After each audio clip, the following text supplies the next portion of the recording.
Bonjour à tous, j'espère que vous allez bien, bienvenue sur Horizon Universe et bienvenue dans cette avant-dernière pile de l'année 2021. Avant-dernière parce que ça a beau être la pile de décembre aujourd'hui, j'ai prévu de faire une pile ultime qui récapitulera mon année 2021 avec mes 10 favoris et mes 5 mentions honorables, un peu comme ce que j'avais fait sur Instagram l'année dernière mais en version vidéo.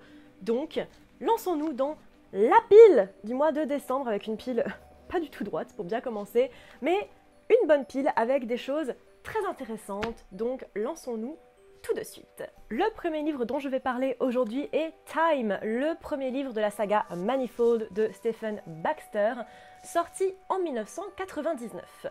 Ce qui se passe dans ce livre, c'est que nous sommes en 2010 et que le monde va mal. Il y a de la population, de la surpopulation, des problèmes climatiques, des problèmes religieux, bref, c'est la merde. Mais un homme, Reed Malenfant, je ne savais pas vraiment comment le dire en anglais, donc Reed Malenfant, on va dire, a des idées. C'est un visionnaire, c'est un peu le Elon Musk de cet univers, et il décide d'offrir à l'humanité la porte vers les étoiles, on va dire, avec sa propre conception du temps et de l'espace, aidé par son ex-femme Emma et un homme un peu mystérieux appelé Cornelius, alors que des enfants hyper intelligents commencent à naître un peu partout sur le globe et ça crée beaucoup de tensions. Je crois que j'ai rarement fait un 180 degrés total sur un bouquin en l'espace de 400 pages, et c'est totalement le cas avec celui-là. J'ai commencé en me disant mais c'est quoi ce truc ? Les personnages sont des coquilles vides qui sont utilisées pour suivre l'histoire. Voilà, Reed, je vais lancer le mot, je vais utiliser ce mot, est un pervers narcissique qui ne donne absolument pas envie de le suivre. Emma est vide et n'a aucun intérêt pour elle-même. Cornelius ne sert qu'à faire 90% de l'exposition scientifique du bouquin. Comme de par hasard, il sait tout sur tout, est un génie total. Et puis tu passes la barre des 200 pages, et il y a un truc qui clique, et tu te dis en fait on s'en fout des personnages, c'est pas l'important c'est ce qui se passe dans l'histoire. L'important c'est pas les personnages que tu suis, leur histoire à eux n'a pas vraiment d'intérêt, l'important c'est ce qui se passe autour de ces personnages et l'histoire avec un grand H qui se passe autour de ces personnages-là. C'est un livre de hard SF qui peut être un peu trop gros pour passer parfois. Il y a vraiment des explications, notamment quand c'est Cornelius qui les fait, qui ont l'air vraiment d'être mises là et d'être acceptées beaucoup trop vite pour que ça ait l'air réel. Je sais pas si vous voyez ce que je veux dire quand je dis ça. Encore une fois, Cornelius c'est un génie qui sait tout sur tout et je pense pas que ce soit la meilleure manière en fait de faire de l'exposition avec un seul personnage pour faire avancer ton histoire. Je pense pas que ce soit forcément très pertinent, on va dire. Il y a encore une fois, comme dans la saga The Long Earth, le concept des enfants super intelligents qui font peur au reste de la population. Je sais pas pourquoi Stephen Baxter a l'air de bugger sur ce concept d'enfants qui naissent beaucoup plus intelligents que le reste. D'ailleurs, Terry Pratchett est cité sur la couverture et il a pas l'air d'avoir participé au livre. Alors je sais pas vraiment d'où ça sort, mais voilà, Terry Pratchett est cité sur la couverture, je ne sais pas pourquoi. Et franchement, tout ça mis à part, c'est un super délire. Les 100 dernières pages, j'étais mais vraiment comme ça sur le livre, parce que je pouvais pas le lâcher. Parce qu'encore une fois, c'est pas les personnages qui sont intéressants, c'est vraiment l'intrigue. Qu'est-ce qui se passe avec les sciences ? Qu'est-ce qui se passe avec le développement de l'idée de Malenfant ? Et qu'est-ce qui se passe avec les enfants intelligents ? C'est ça en fait le point central de l'histoire. C'est pas Emma, c'est pas Cornelius, c'est pas Reed, c'est pas la manière dont les personnages interagissent entre eux, c'est comment l'histoire se déroule face à ces personnages en fait. Très honnêtement, j'avais vraiment commencé le livre en me disant mais ouais ok c'est un bouquin de hard SF où les personnages sont un peu chiants, bon ok. Et en fait les 100 dernières pages m'ont fait complètement changer d'avis sur le bouquin. J'ai vraiment hâte maintenant de pouvoir lire le deuxième parce que vraiment c'est un livre qui est super intéressant, c'est un livre qui est plein de point, encore une fois un peu trop gros pour passer, mais de hard SF qui est vraiment très intéressante, à tel point que c'est un concept que je suis allée chercher après sur Google quoi. J'ai hâte de voir la suite, et franchement ça sera une de mes mentions honorables de l'année, parce que j'ai rarement changé d'avis dans un bouquin de manière aussi catégorique. De passer à... Si vous n'avez pas peur d'être surpris et d'être parfois mal à l'aise avec les situations entre les personnages, ou si vous avez pas forcément envie ou besoin d'avoir des personnages très développés pour suivre une histoire, Time de Stephen Baxter, que je recommande mine de rien. Faites-en ce que vous voulez. Passons ensuite au deuxième livre que j'ai pu lire ce mois-ci avec Surface Details de Iain M. Banks. Ce livre commence par le meurtre d'une jeune femme par son geôlier / propriétaire, alors que son esprit se fait récupérer par un vaisseau de la culture. Elle se fait réenvelopper dans un nouveau corps et elle décide de retourner se venger. À côté de ça, la culture doit se battre dans le monde du virtuel pour le droit ou l'interdiction de l'utilisation d'enfers artificiels pour punir la population, les prisonniers, peu importe. La culture est contre, certaines autres civilisations sont pour, et mine de rien, cette bataille dans le virtuel touche aussi beaucoup de gens dans le réel. C'est l'histoire et l'intrigue de ce livre. Pour moi, c'est un vrai retour à ce qui m'avait tant plu dans les 3 à 4 premiers livres de la culture. Là où on part un petit peu plus sur de la fantasy ou sur des histoires complètement différentes à partir de Accession par exemple ou de Inversions, celui-là pour moi c'est un vrai retour à Player of Games et The Use of Weapons qui sont normalement mes 2 livres préférés de la culture. Celui-là se hisse juste au-dessus de Player of Games parce qu'il est juste fantastique. Il y a énormément de thèmes qui sont juste absolument géniaux dans ce livre, notamment tout le thème des enfers artificiels qui me fait beaucoup penser à un épisode de Dirty Biology sur le basilic de Roscoe, je crois, il me semble que ça s'appelait. J'aime beaucoup ce concept-là de cette espèce d'après-vie en fait dans le virtuel. C'est un truc qui est super intéressant et qui, même scientifiquement aujourd'hui à notre échelle, est super intéressant. Et le fait qu'il ait pu l'utiliser dans le contexte de la culture était super cool. On retrouve vraiment les grands thèmes très chers à Iain M. Banks et à la culture, notamment tout ce qui va tourner autour de la politique notamment. Donc vraiment pour moi un très très bon retour à la saga de la culture. J'étais très très contente de pouvoir le lire. Donc pour moi vraiment un très très bon point. Comme beaucoup de livres de la culture, je l'avais déjà mentionné ça dans The Algebraist, je crois, pas forcément simple de rentrer dedans. Les 100 premières pages, tu te dis un peu, attends, c'est qui lui, qu'est-ce qui se passe? En fait, tu changes beaucoup entre différents personnages et tu sais pas vraiment ce qui se passe et où est-ce que t'es. C'est commun au livre de Iain M. Banks, il faut s'accrocher et passer les 100 premières pages et tout le reste après passe, mais en un claquement de doigts, quoi. J'ai vraiment apprécié ce bouquin, je l'ai trouvé vraiment super chouette et pour moi, vraiment, il se met deuxième sur les 11 que j'ai lus de Iain M. Banks. Pour moi, c'est vraiment dans le top, quoi. Il est juste absolument génial.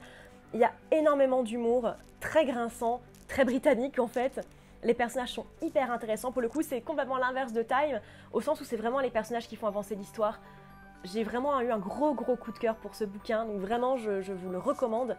Et encore une fois, quand je mentionne les livres de la culture, vous n'avez pas besoin de lire les autres livres de la culture pour pouvoir avancer en fait dans un livre. Vous n'avez pas besoin de les lire dans l'ordre. Donc là, c'est le 11e, vous pouvez vous dire, attends, j'ai pas envie de me taper 10 livres avant. Vous n'avez pas besoin de le faire. Passons maintenant au 3e livre de ce mois avec A Memory Called Empire de Arkady Martin.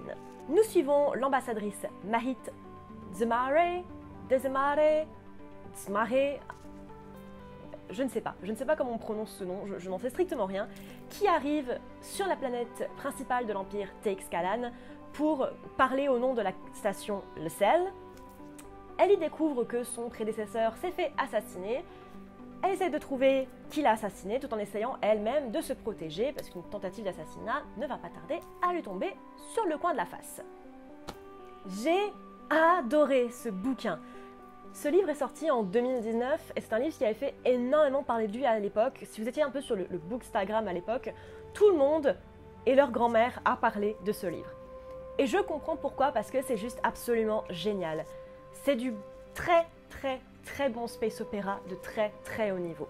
Notamment quelque chose qui m'a énormément plu, c'est tout l'aspect culturel qui a été créé pour l'Empire, notamment sur le fait que l'Empire communique beaucoup par le biais des poèmes. En fait, il y a une culture qui a l'air foisonnante et tout est chanson, tout est poème et c'est superbement bien expliqué dans le bouquin. Là, forcément, je ne vous l'explique pas aussi bien, mais c'est superbement bien expliqué dans le bouquin.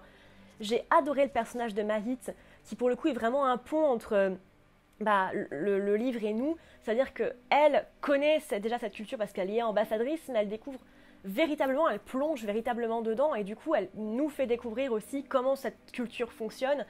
C'est juste un excellent bouquin, je l'ai absolument adoré, très facile à lire, très rythmé, il passe à 200 à l'heure, énormément de choses qui sont hyper intéressantes dans ce livre. Il y a vraiment des concepts de SF qui sont absolument fantastiques dans ce livre.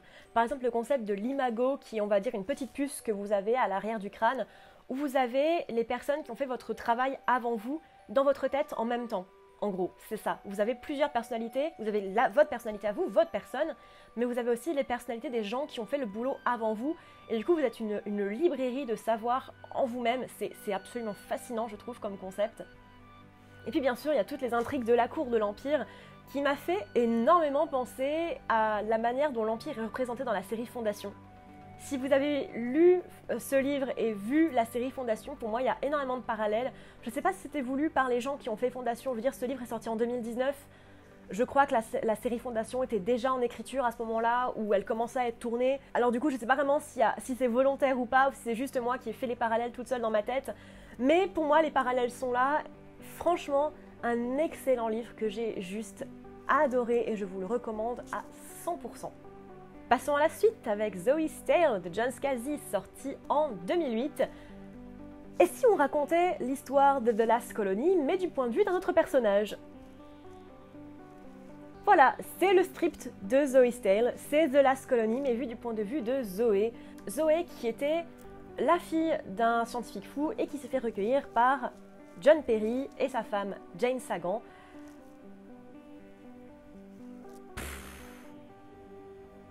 Voilà, Zoé dans The Last Colony, c'est un personnage quasi tertiaire. Sauf à la fin du livre où elle arrive avec la solution qui sauve tout le monde. C'est l'excuse de John Scalzi en fait pour avoir écrit ce bouquin à la suite des critiques des gens qui lui disaient oui mais Zoé elle arrive un peu comme un cheveu sur la soupe, c'est pas forcément très cohérent et du coup il a écrit ce livre pour expliquer pourquoi est-ce que Zoé arrive avec la solution à la fin du livre. C'est ok, j'ai rien contre, mais en soi j'ai pas vraiment d'intérêt particulier pour Zoé. C'est une adolescente extrêmement chiante à lire parce que c'est une adolescente de 16 ans et voilà, j'ai pas d'intérêt forcément à lire des livres de YA. Oui, c'est une adolescente qui est super intéressante et qui est intelligente et qui machin, qui est la princesse des Hobbins, peu importe. Pour ceux qui ne connaissent pas l'histoire, en fait, les Hobbins, c'est une race dans l'univers de The Old Man's War qui n'a pas de conscience, elle les aide à gérer en fait ce que c'est d'avoir une conscience de soi. En soi, le livre reste relativement buvable, c'est pas le pire livre de young adult que j'ai pu lire de ma vie. Mais j'ai pas vraiment beaucoup d'intérêt pour ce genre de littérature, ce qui fait que voilà, je l'ai lu par nécessité parce que c'était le prochain sur la liste de The Old Man's War. Mais je sais que si jamais je vais relire un jour cette saga, et je le referai sûrement, je passerai pas par ce livre. En soi, ça reste du John Scalzi, donc ça reste quand même agréable à lire, ça reste quand même, c'est pas un navet quoi, ça se lit, voilà, ça ne se débat pas, ça se laisse lire, voilà. John Scalzi, je lirai la suite des Old Man's War, si je devais les relire, je ne repasserai pas par celui-ci.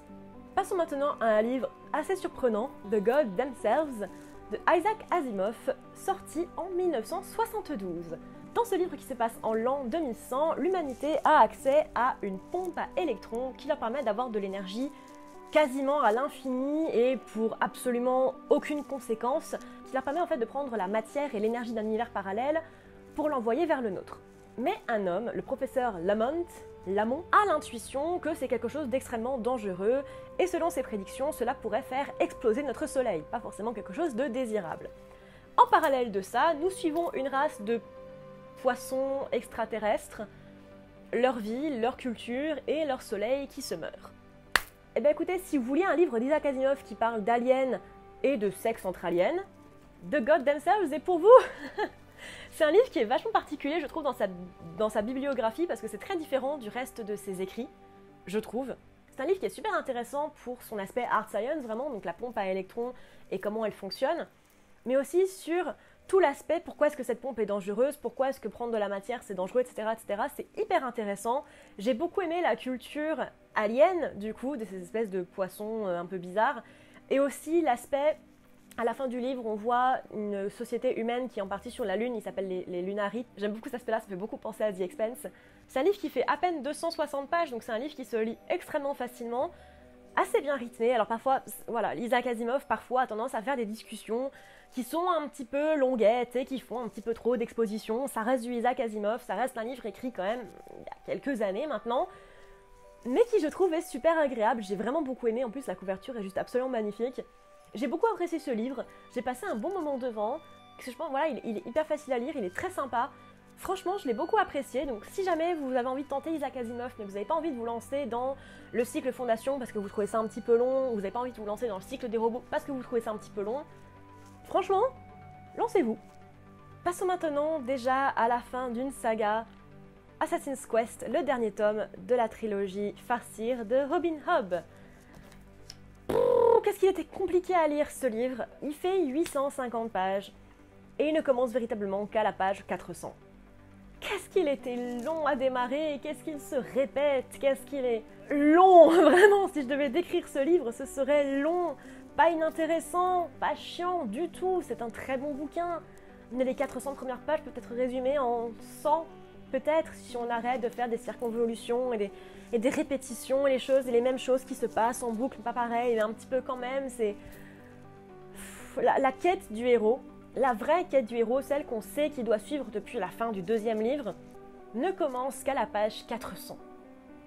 C'est long pour démarrer un livre, 400 pages. C'est presque la moitié, il en fait 860 presque. C'est long, c'est long, c'est long, c'est long, c'est long. Mais est-ce que ça en valait le coup? Oui. Honnêtement, les 200 dernières pages sont extrêmement prenantes.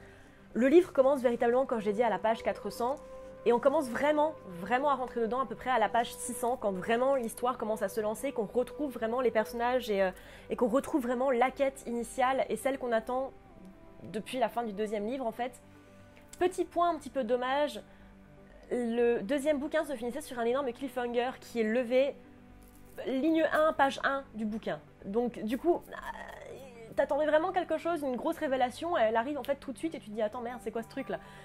Un petit peu dommage pour ça. Mais je ne peux pas dire du mal de ce livre parce qu'en soi c'est un très bon bouquin et que la fin est douce amère, elle est extrêmement violente cette fin en fait, très douce mais en même temps très violente, douce dans son écriture, violente dans ses propos. C'est un très très beau livre, il n'y a aucun souci là-dessus. Robin Hobb c'est quelqu'un qui a un talent d'écriture fantastique et ça se voit et ça se sent. Mais est-ce que ça avait besoin d'être aussi long? Je ne pense pas. Est-ce que ça avait besoin d'être aussi circonvolu et aussi répétitif et aussi long en fait? Il n'y a pas d'autre mot quoi. Je sais que je me suis beaucoup répétée mais c'est vraiment le mot qui revient. Je ne pense pas. Je pense que le livre aurait pu gagner à être peut-être un peu plus court et à être un petit peu plus concis. J'aime beaucoup les descriptions de Robin Hobb, j'aime beaucoup les discussions internes de ses personnages, mais en soi, je ne pense pas que ça ait nécessairement apporté quelque chose à l'histoire. En tout cas pour celui-ci. Je peux très bien me planter et en plus voilà c'est son livre, elle fait ce qu'elle veut et j'ai rien à dire là-dessus. Mais en soi j'ai quand même apprécié mon moment avec ce livre. Plein d'espoir et en même temps très triste et c'est un mélange qui est magnifique et vraiment je l'ai énormément apprécié. Le chemin en valait la peine parce que c'était un très bon livre et que c'est une des meilleures fins que j'ai pu lire parce qu'elle est inattendue. Je ne m'attendais vraiment pas à ça, j'ai été extrêmement surprise par le dénouement du livre. C'est suffisamment rare pour être souligné et suffisamment rare pour mériter le respect, pour mériter le fait qu'on dise oui, ça en valait le coup. Ça valait le coup. On va passer maintenant au dernier livre que j'ai lu ce mois-ci pour les besoins de cette pile. Leviathan Falls de James S.A. Corey, soit le dernier livre de la saga The Expanse. Normalement, si tout se passe bien, vous aurez déjà vu une vidéo, un espèce de retour cinéma sur ce livre. Ce qu'il faut savoir, c'est que oui, lisez The Expanse, oui, c'est un putain de bouquin. C'est peut-être pas la fin la plus originale et c'est peut-être la fin logique, mais si elle est logique et si elle fait sens, c'est pour une raison. C'était magnifique, c'était sublime, c'était une des meilleures sagas littéraires que j'ai lues de ma vie. Lisez The Expanse. C'est tout ce que je dirais. Et bien voilà mes amis, c'était la dernière pile mensuelle de cette année 2021. J'espère qu'elle vous aura plu. C'était un relativement bon mois en termes de lecture. J'ai eu des très très bonnes surprises, des très beaux coups de cœur. J'espère que cette pile vous aura plu. Dites-moi en commentaire ce que vous avez lu ce mois-ci. Qu'est-ce qui reste dans votre pile à lire encore, parce qu'il vous reste encore quelques jours après tout. Si vous avez des idées de vidéos, de sujets, peu importe, n'hésitez pas à me dire tout ça en commentaire. Je vous vois très bientôt sur les réseaux sociaux et surtout, à bientôt dans l'univers.